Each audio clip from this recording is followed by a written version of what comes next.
शुरू किया जाए ना। हमारा आज न्यू चैप्टर चलेगा। ठीक है, चैप्टर का नाम क्या है? Radio activity. Radio activity,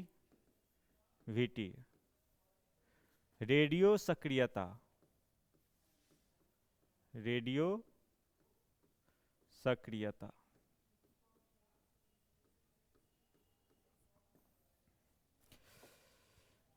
radio activity. देख, बहुत ही छोटा सा टॉपिक है, आज ही खत्म कर देंगे। ठीक है ना? क्या है इसमें, क्या क्वेश्चन आता है?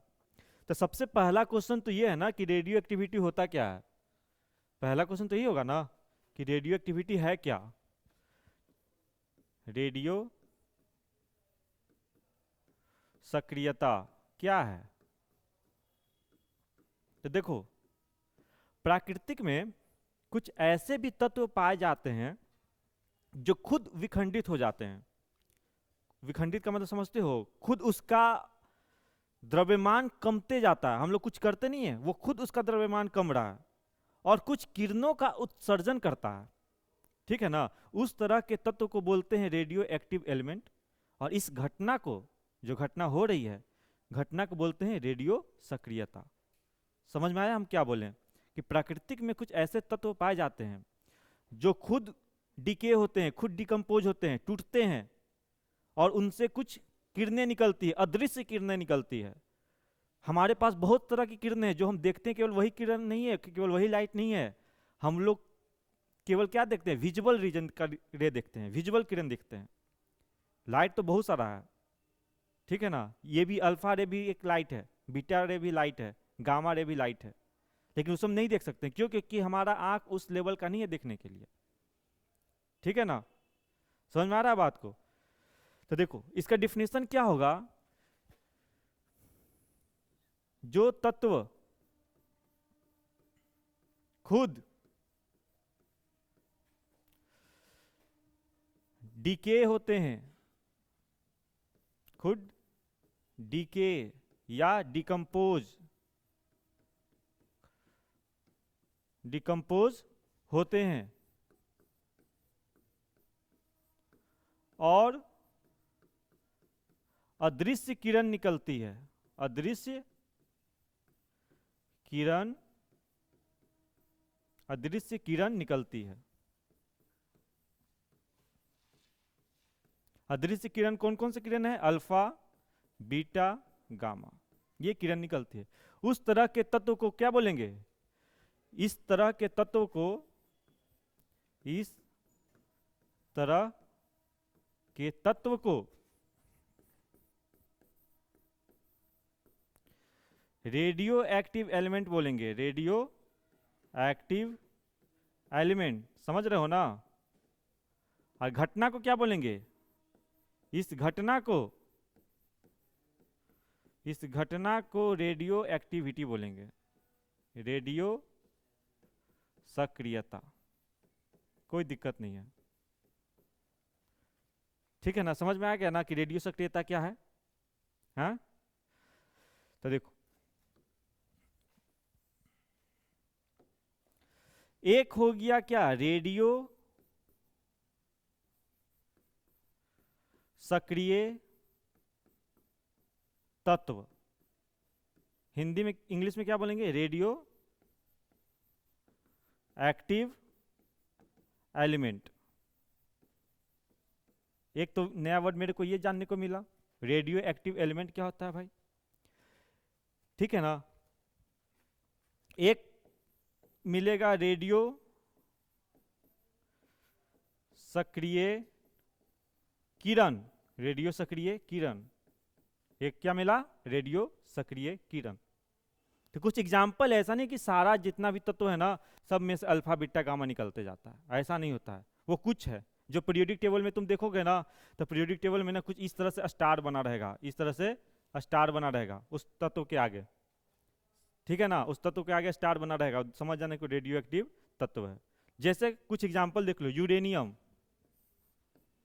थोरियम, पोलोनियम, रेडियम, ये सब क्या है? रेडियो एक्टिव तत्व है। यूरेनियम का एटॉमिक नंबर क्या होता है? 92। थोरियम का क्या होता है 90। ये सब याद नहीं करना, बस ये याद रखना कि यूरेनियम होता है, थोरियम होता है, रेडियम का होता है 88 और पोलोनियम का होता है 84। ये सब क्या है रेडियो एक्टिव 84, अच्छा से लिख देते हैं ना जी। ये होता है 84, ठीक है। रेडियो सक्रिय किरण कौन है? Alpha, beta, gamma. इसका स्वभाव क्या है वो तो हमें देखना है अभी, बस ये इतना चीज निकलता है। और इस घटना को क्या बोलते हैं? ये जो पूरी घटना हो रही है इस घटना को क्या बोलेंगे? Radio activity. तीनों टर्म समझ में आ गया? क्लियर है ना? और खोज किसने किया था? सबसे important Henry Becquerel. Henry Becquerel, ठीक है, हेनरी बैक्यूरल इसकी खोज किया था। हाँ, रेडियो सक्रियता का। क्या ये 1902 के आसपास है, वो नहीं पूछेगा कि कब किया था। इसका ईयर में कुछ 1902 है कि 1903 है। देखो तुम एग्जाम दोगे ना पॉलिटेक्निक का, इसमें ईयर वर्ड नहीं पूछेगा, वो बस तो नॉलेज के लिए होता है कि 1902 के आसपास में इसका खोज हुआ था। अब हुआ कि भाई ये किरण तो निकला, इसकी कुछ प्रॉपर्टी तो होगी ना, कुछ ना कुछ तो प्रॉपर्टी होगा। तो इस पर एक्सपेरिमेंट किया गया। तो एक्सपेरिमेंट किया रदरफोर्ड, एक्सपेरिमेंट किया रदरफोर्ड, क्योंकि तुम समझ रहे हो ना उसी समय ना सारे साइंटिस्ट थे रदरफोर्ड ये सब। तो देखो क्या एक्सपेरिमेंट किया गया है वो देखो। एक्सपेरिमेंट क्या किया गया? Experiment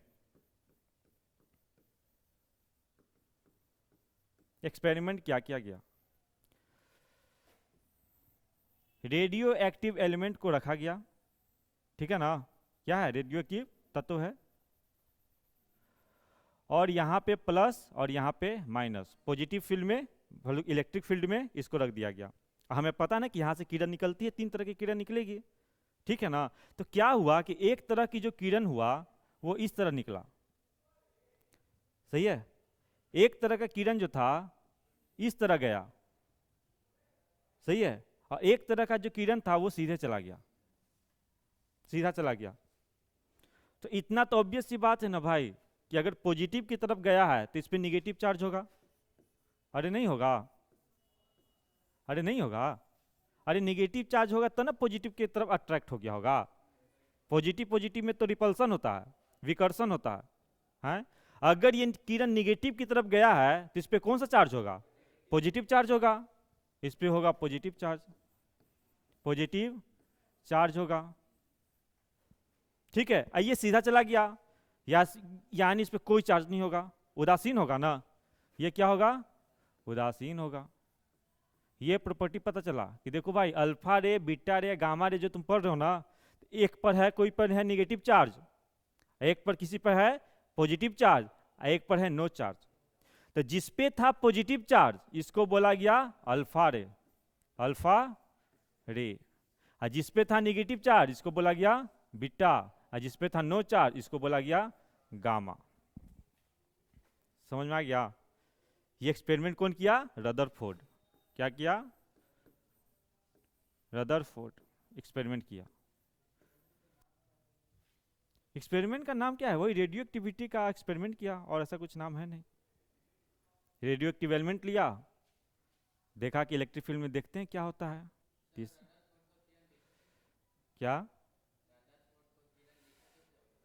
Rutherford? देखो अब वो क्या होता है ना कि मान लो कि ये यहां से किरण निकला, ठीक है, तो ऐसा कुछ जेडेनएस करके कुछ जिंक सल्फाइड का एक प्लेट होता है, ठीक है ना। जब वो किरणें निकलती है ना तो एक धब्बा सा पड़ता है जिंक सल्फाइड पर, तो हमें इसे पता चलता है। जैसे इलेक्ट्रॉन कैथोड रे था तो दिखता थोड़े, इलेक्ट्रॉन की खोज किए थे ना, तो कैथोड रे था ना, तो वो भी नहीं दिखता। लेकिन एक जिंक सल्फाइड की एक परत आती है, जब उस पर कोई भी पार्टिकल पड़ेगा ना तो धब्बा आ जाएगा।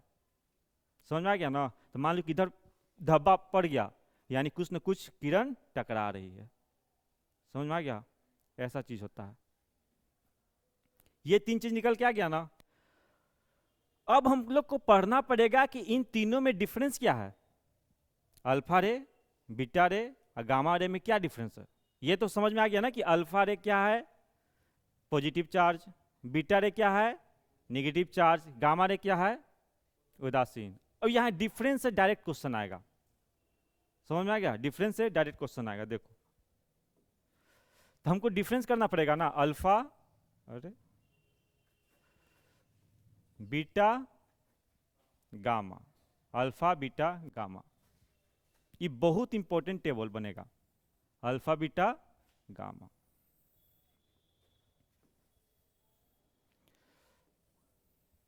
सबसे पहले हम बात करते हैं द्रव्यमान की, क्या, द्रव्यमान की, यानी कि मास, ठीक है ना। तो इसका द्रव्यमान जो था कि 4 गुना था, 4 गुना हाइड्रोजन के द्रव्यमान का, ठीक है। हाइड्रोजन के द्रव्यमान का इसका मास कितना था, 4 गुना था, क्लियर है ना।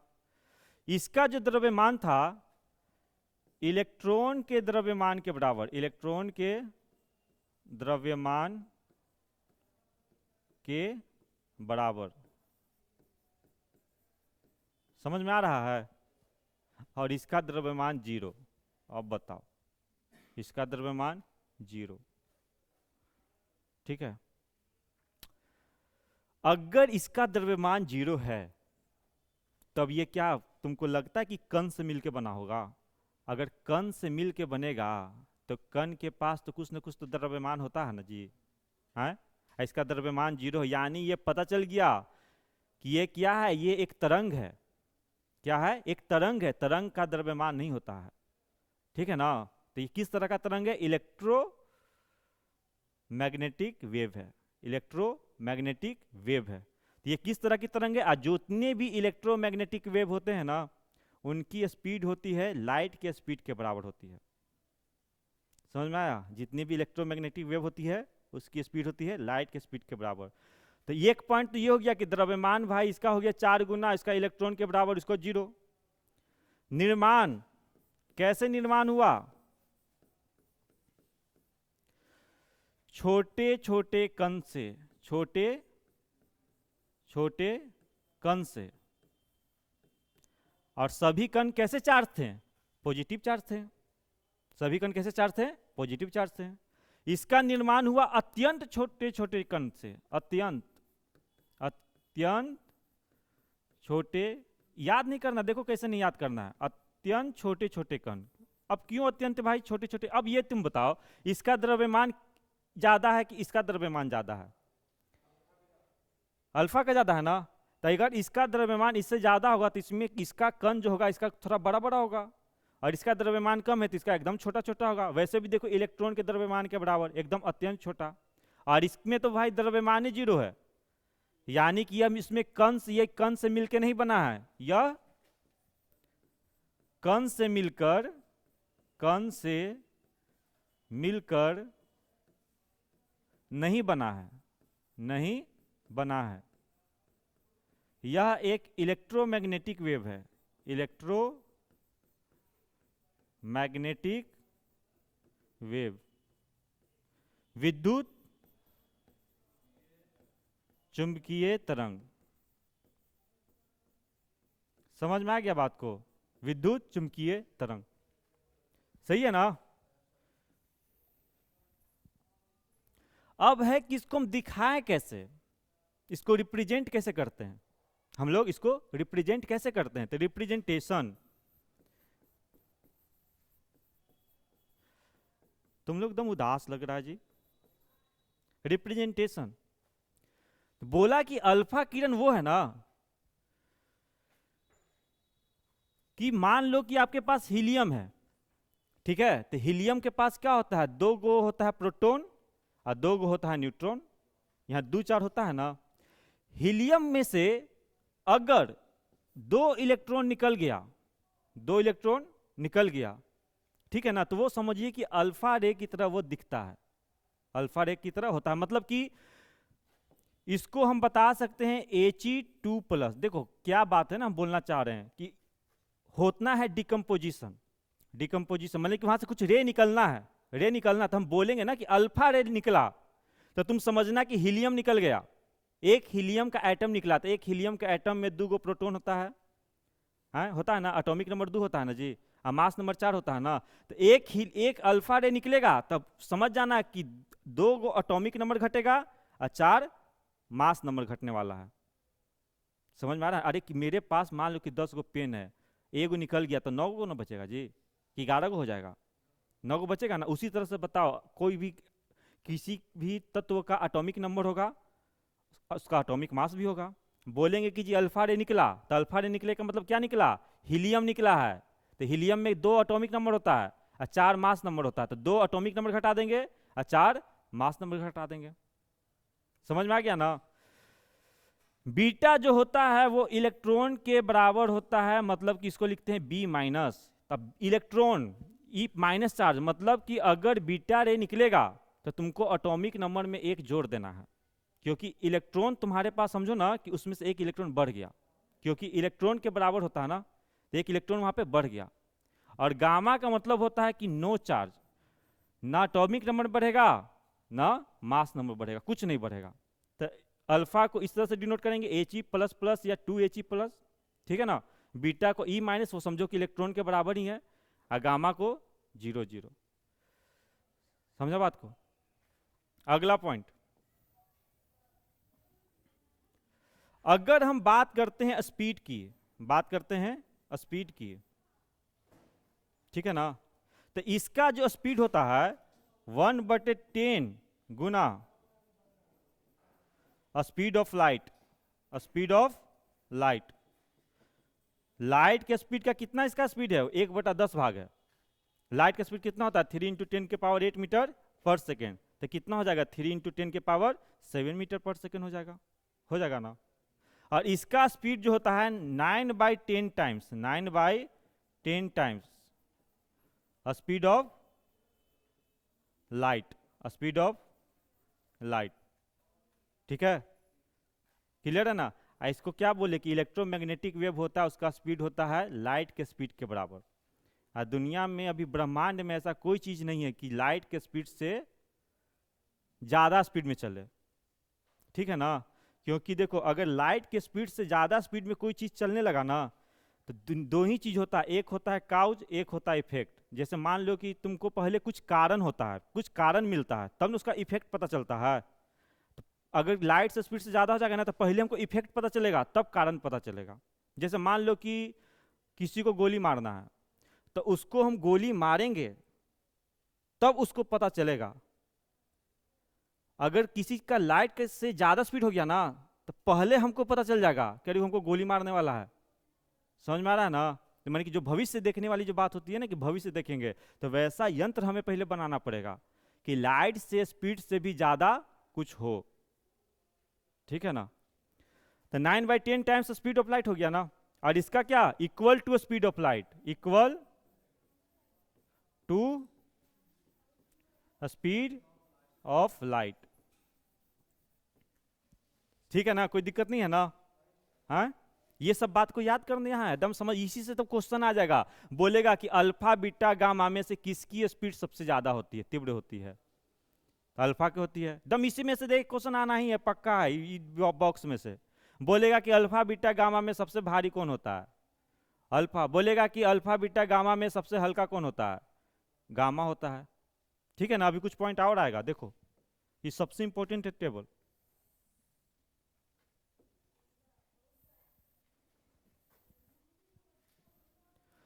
ये तो स्पीड हो गया ना। अगर हम गतिज ऊर्जा की बात करते हैं, गतिज ऊर्जा, काइनेटिक एनर्जी ना, काइनेटिक एनर्जी, ठीक है। तो इसका द्रव्यमान अधिक होने के कारण, इसका द्रव्यमान अधिक होने, हमको पता है, देखो काइनेटिक एनर्जी का फॉर्मूला क्या आता है? 12mv² होता है ना, 12mv²। मतलब कि गतिज ऊर्जा मास पर भी डिपेंड करेगा और स्पीड पर भी डिपेंड करेगा। तब यहाँ क्या है, देखो, इसका मास ज्यादा है अल्फा का, और स्पीड कम है ना बीटा से, फिर भी इसका मास इतना ज्यादा है कि फिर भी इसका काइनेटिक एनर्जी ज्यादा हो जाता है।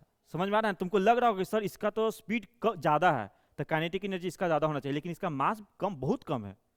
इलेक्ट्रॉन का मास पता ना कितना कम होता है, तो उस हिसाब से देखा जाए कि काइनेटिक एनर्जी दो चीज़ पर डिपेंड कर रहा है, एक द्रव्यमान पर और एक वेलोसिटी। होता है ना काइनेटिक एनर्जी क्या होता है, half m v square. M क्या है, मास है, वी क्या है, वेलोसिटी है, ठीक है ना। तो ये दोनों पे डिपेंड कर रहा है, तो उस हिसाब से देखा जाए तो इसका काइनेटिक एनर्जी अधिक होता है, इसका काइनेटिक एनर्जी अधिक होता है। क्यों?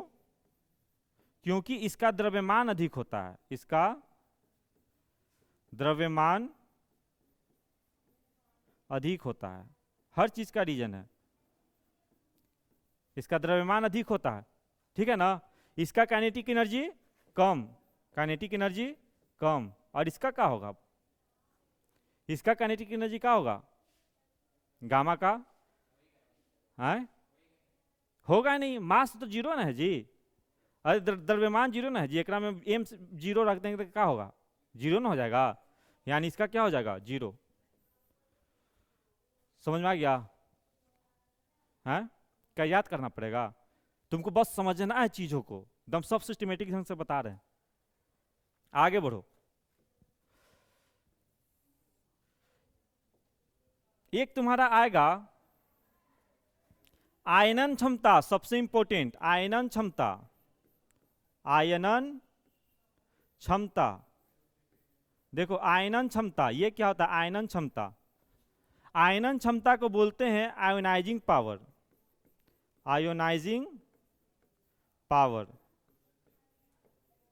ठीक है। आयनन क्षमता को बोलते हैं आयोनाइजिंग पावर। अभी क्या होता है, आयोनाइजिंग पावर ये है कि क्षमता से लगता है कि इसके पास कितना क्षमता है, कि ये किरण अगर किसी तत्व पे हम डाल रहे हैं तो उस तत्व में से इलेक्ट्रॉन को बाहर निकालने की क्षमता।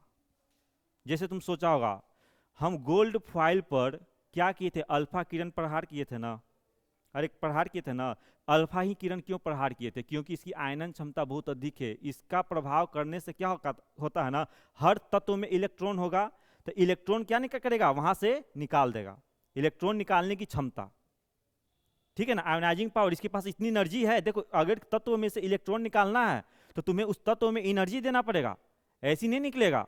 तो वो एनर्जी कौन है, किस अल्फा रे के पास बहुत एनर्जी है, इसके पास काइनेटिक एनर्जी अधिक है ना, तो एनर्जी है ना बहुत, इसलिए इसकी आयनन क्षमता ज्यादा होती है। समझ में आ गया ना, इसकी आयनन क्षमता बहुत अधिक, बहुत अधिक। तुम कोई भी तुम एक्सपेरिमेंट करोगे ना तो तुमको देखने को मिलेगा कि अल्फा रे से बमबारी किया गया, देखते हो ना कि अल्फा किरण से बमबारी किया गया, तो तुम्हारे दिमाग में नहीं आया कि अल्फे से काहे बमबारी किया गया, क्योंकि उसका काइनेटिक एनर्जी ज्यादा है, एनर्जी ज्यादा है ना, हमें निकालना है इलेक्ट्रॉन, तो एनर्जी मेरे पास ज्यादा रहेगा तब ना उस पर हीट करेंगे, उसको एनर्जी देंगे, वहां से फिर एनर्जी निकलेगा। समझ में आ गया ना। तो बीटा का क्या रहेगा, रहेगा लेकिन इससे तो कम रहेगा ना, अल्फा से क्या रहेगा, कम, अल्फा से कम। इसके पास एकदम बहुत कम, दम न के बराबर, बहुत कम, बहुत कम, बहुत कम, ठीक है ना। ये इंपॉर्टेंट, एक और पॉइंट बहुत इंपॉर्टेंट, भेदन क्षमता, नाम सुना होगा, भेदन क्षमता, पेनिट्रेटिंग पावर, भेदन क्षमता, भेदन क्षमता, भेदन क्षमता, ये भी बहुत इंपॉर्टेंट है। सबसे ज्यादा गामा का, सबसे बताते हैं क्या होता है भेदन क्षमता, सबसे ज्यादा भेदन क्षमता कहने का ये मतलब है ना कि 1 सेंटीमीटर का, अगर एल्युमिनियम का तुम पतला परत लेगा ना, 1 सेंटीमीटर समझ रहे हो, 1 सेंटीमीटर मोटा एल्युमिनियम का पतला परत, गामा रे किया आर पार हो जाएगा। समझ में आ रहा है, अपने शरीर में मारेगा ना हाथ में तो पता चलेगा यहाँ मारे और बाहर से रे निकल रहा है, पूरा होल कर देगा। समझा, लेजर लाइट मारते तो यहीं तक ना रह जाता है, अंदर जाता है, मारेगा तो जाएगा तो अंदर से बाहर चल जाएगा। समझ में आ गया ना, कहानी खत्म, ठीक है ना। भेदन क्षमता इसकी सबसे ज्यादा, गामा से कम, गामा से कम, और इसको क्या बोल दे, बीटा से कम, बीटा से कम। तो तुमसे अगर बोलेगा कि सबसे कम भेदन क्षमता किसकी होती है, अल्फा की होती है, ठीक है ना। तो इसमें से एक न एक क्वेश्चन आता ही है हर बार। तुमको क्या बोले कि आर पार कर देगा, भेदन क्षमता का मतलब क्या होता है, पेनिट्रेट करना, किसी चीज को भेदना। समझ में आ रहा है क्या है, 1 सेंटीमीटर एल्युमिनियम का फॉइल रहेगा ना, उसको आर पार कर देगा। समझ में आ रहा है, 1 सेंटीमीटर समझता है ना जी, 1 सेंटीमीटर, और 1 सेंटीमीटर समझता है 1 सेंटीमीटर मोटा है, रहेगा ना एल्युमिनियम का चदरा, उसको पार कर देगा, आर पार कर देगा। इसकी इतनी भेदन क्षमता होती है। हाँ यूज तो बहुत होता है सबका, यूज समझेंगे इसका यूज। समझ में आ गया ये, फिर से एक बार रिपीट कर दें कि समझ में आ गया, एक बार रिपीट। चलो देखो ये बहुत इंपॉर्टेंट है। क्या है इसमें, अल्फा बीटा गामा 3 तरह के किरण है? तो सबसे पहले द्रव्यमान के बारे में बात करते हैं। अब तुम अब सोचे सर द्रव्यमान कैसे निकाल लेता है सब चीज, अरे बहुत सारी एक्सपेरिमेंटल चीज है, निकाला होगा। हम लोग केवल थ्योरी पढ़ते हैं ना, है तो बहुत सारा चीज। तो द्रव्यमान पता चला कि इसका द्रव्यमान क्या है, हाइड्रोजन के द्रव्यमान के 4 गुना। इसका द्रव्यमान था इलेक्ट्रॉन के बराबर और उसका द्रव्यमान था 0। छोटे छोटे कण थे, जो छोटे छोटे कण थे उस पे सभी कण पे क्या था, पॉजिटिव चार्ज था। सभी छोटे कण पे कैसा था चार्ज था, पॉजिटिव चार्ज था, सभी छोटे कण पे पॉजिटिव चार्ज। इनमें अत्यंत छोटे छोटे कण पे कैसा चार्ज था, नेगेटिव चार्ज था। ये तो पता चल गया ना कि सर कैसे पता चला कि पॉजिटिव चार्ज, ये वो एक्सपेरिमेंट किया गया था पॉजिटिव और नेगेटिव वाला। अरे ठीक है, इतना समझो ना, बच्चा थोड़े है तुम लोग। ये गामा हो गया ना, गामा 0 ना, यह कण से मिलकर नहीं बना है, इसको क्या बोलते हैं, इलेक्ट्रोमैग्नेटिक वेव, ठीक है ना। कैसे रिप्रेजेंट करेंगे, हीलियम प्लस प्लस या हीलियम 2 प्लस। इसका कहने का मतलब क्या है कि बोलेंगे कि अल्फा रे निकला, वो करवाएंगे आगे बीच, मतलब कि एक हीलियम एटम निकल गया, ये समझना है। बीटा रे निकला यानी कि एक इलेक्ट्रॉन का अंदर एक इलेक्ट्रॉन आ रहा है, और गामा मतलब क्या, 0 0, ठीक है। स्पीड 1/10 टाइम्स है, ठीक है ना। इसका 9 अब तुम खुद सोचो कि सर इसका स्पीड कम कहाँ है। एक बात बताओ, भारी चीज का स्पीड ज्यादा रहता है कि हल्का चीज का ज्यादा रहता है, अरे तो हल्का क्या ना रहेगा ज्यादा जी। तो ये भारी है ना तो इसका स्पीड थोड़ा कम है, ये हल्का है तो इसका स्पीड इसका स्पीड क्या है, ज्यादा, आई तो बहुत ही हल्का है, इसलिए इसका स्पीड तो बहुत ही ज्यादा है। समझ में है ना, स्पीड ऑफ लाइट के बराबर है, ठीक है। जितने भी इलेक्ट्रोमैग्नेटिक वेव होते हैं ना, सबका स्पीड लाइट के बराबर होता है। लाइट का मतलब वही नहीं है जो तुम लाइट देखते हो। लिक्विड का मतलब खाली पानी नहीं होता है, ठीक है ना। लिक्विड का मतलब बहुत चीज, लिक्विड का मतलब होता है तरल, पानी का मतलब होता है वाटर। ऐसा नहीं बोलेंगे कि लिक्विड मैंने खाली पानी होता है, ऐसा नहीं बोलेंगे लाइट मैंने खाली, ये जो लाइट हम देख रहे हैं ना केवल यही लाइट होता है, ये सब विजुअल लाइट है केवल, ठीक है ना। हम लोग सुने होंगे ना इंफ्रारेड रीजन सुने होंगे, इंफ्रारेड लाइट सुने होंगे, अल्ट्रा वायलेट लाइट सुने होंगे, वो सब हम थोड़ी देख पाते हैं, वो सब है लाइट पर हम देख नहीं पाते, हम केवल देखते हैं विजुअल रे देखते हैं, विग्योर देखते हैं। समझ में आया बात, और इसके अलावा कुछ नहीं देखते हैं, क्योंकि हमारा आंख उस लेवल का नहीं है, एक खास वेवलेंथ तक ही हम लाइट को देख पाते हैं। और देखो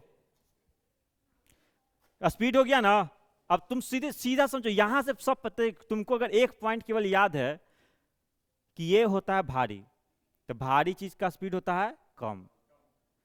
अगर ये भारी है तो स्पीड हो गया कम, और भारी है तो काइनेटिक एनर्जी होगा ज्यादा ज्यादा, ठीक है। काइनेटिक एनर्जी भी क्लियर हो गया ना, काइनेटिक एनर्जी हो जाएगा ज्यादा। अब आयोनाइजिंग पावर, आयोनाइजिंग पावर को समझना, आयोनाइजिंग पावर क्या है, मतलब कि हमें किसी भी एटम से हमें इलेक्ट्रॉन को निकालना है, हमें एनर्जी देना पड़ता है। तो अल्फा के पास एनर्जी है ना जी, काइनेटिक एनर्जी है ना, तो इसीलिए ये क्या करता है, अल्फा रे बमबारी करवाते हैं किसी भी तत्व पे कि वहां से इलेक्ट्रॉन कुछ निकले, ठीक है। तो आयोनाइजिंग पावर ज्यादा, इसका अल्फा से कम, उसका बहुत कम, इसलिए हम अल्फा किरण से हमेशा क्या करते हैं, बमबारी करवाते हैं। भेदन क्षमता, भेदन क्षमता के बारे में समझो। भेदन क्षमता क्या है, बीटा से कम, ये गामा से कम, सबसे ज्यादा किसका, गामा का। ये बात क्लियर है ना। एक चीज और तुरंत समझ लो, बहुत इंपॉर्टेंट है, तुमको अभी समझ में आएगा कि कैसे सर डिके करता है। डीके मतलब कि कैसे निकलता है, डीके। जैसे मान लो कि कोई तत्व है, हैं? वो तत्व होना चाहिए क्या, रेडियो एक्टिव तत्व होना चाहिए, सब में से नहीं, रेडियो एक्टिव तत्व होना चाहिए। एटॉमिक नंबर मान लो कि ए है, मास नंबर मान लो कि जेड है। क्वेश्चन ऐसे आता है, यहाँ पे तुमको सब दिया हुआ रहेगा, ठीक है ना, कितना एटॉमिक नंबर है, कितना मास नंबर है। अगर यहाँ से हम बोले कि अल्फा रे निकल रहा है, अल्फा रे निकल रहा है, तो अल्फा रे निकल रहा है मतलब क्या निकल रहा है, हीलियम निकल रहा है। अल्फा रे निकल रहा है, इसका मतलब क्या निकल रहा है, हीलियम निकल रहा है। एक हीलियम कम हुआ, एक अल्फा रे मतलब एक हीलियम कम हो रहा है। तो एक हीलियम कम हो रहा है यानी कि एटॉमिक नंबर में 2 का कमी हो जाएगा, अरे हो जाएगा ना जी। और मास नंबर कितना की कमी हो जाएगा, 4 की कमी होगा, अरे होगा ना। तो मतलब कि A-2 और जेड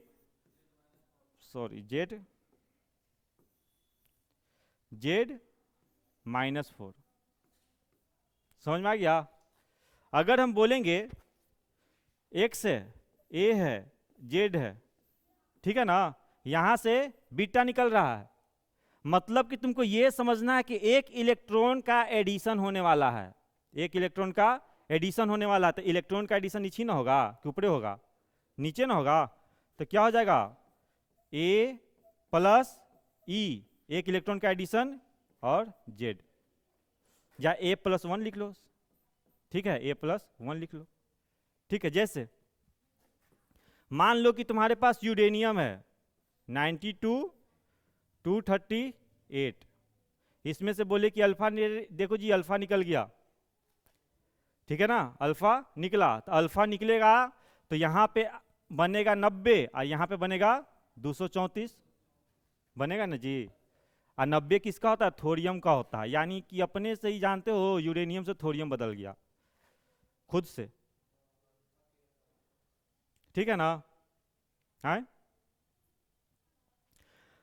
अगर मान लो कि यूरेनियम 92 है और ये है 238, और यहां से बोलेंगे कि बीटा निकल गया, यानी एक इलेक्ट्रॉन का क्या हुआ, एडिशन होगा ना। तो यहाँ पे क्या बनेगा 93 ना, और ऊपर तो सेम में रह जाएगा 238। इसको बोलते हैं नेपच्यूनम, क्या बोलते हैं, नेपच्यूनम। एक सेकंड देखे तो,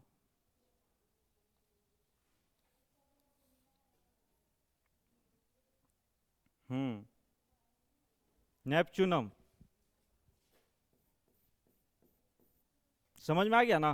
क्वेश्चन यही रहेगा, इधर तुमको दिए हुए रहेगा, ठीक है ना, इधर कुछ भी दे दे, मान लो कुछ भी दे दे, बोलेगा कि देखो जी कोई तत्व है, ठीक है, यहाँ पे 91 है, यहाँ पे 231 है, बोलेगा कि देखो बीटा निकल रहा है, बीटा निकल रहा है।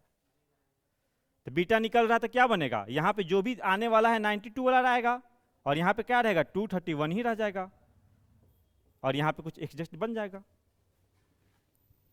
सिंपल है ना, यही क्वेश्चन पूछता है अल्फा बीटा और गामा का, समझ में आ गया। अल्फा बीटा गामा का क्या क्वेश्चन पूछता है, हैं, क्लियर है ना। हाँ बोलो। अरे प्रोटॉन और इलेक्ट्रॉन सेम ही ना होता है, जितना प्रोटॉन उतना इलेक्ट्रॉन।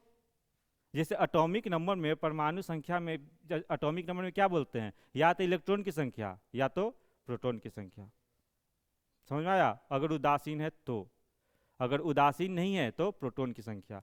तो बीटा में ये समझना है कि एक इलेक्ट्रॉन का एडिशन होने वाला है, ठीक है। अब ये नहीं सोचना कि सर काहे एडिशन होता है, ठीक है ना, काहे सर यहाँ पे 2 गो निकल गया, अल्फे काहे निकला, 2 गो हीलियम में काहे निकला, ठीक है ना। ये सब तो एक्सपेरिमेंटल चीज है ना, कैसा हुआ तो ऐसा हम लोग को करना है। बोलेगा कि बीटा निकला तो एक इलेक्ट्रॉन क्या करना है, ऐड कर देना है। बोलेगा कि अल्फा निकला, क्या करना है, एक हीलियम को निकाल देना है। अब बोलेगा कि चलो जी गामा निकल गया, बोलेगा क्या कि गामा निकला, क्या बोलेगा, यूरेनियम 92 238, बोलेगा कि गामा रे निकल गया तो नो चेंज, क्या होगा, नो चेंज,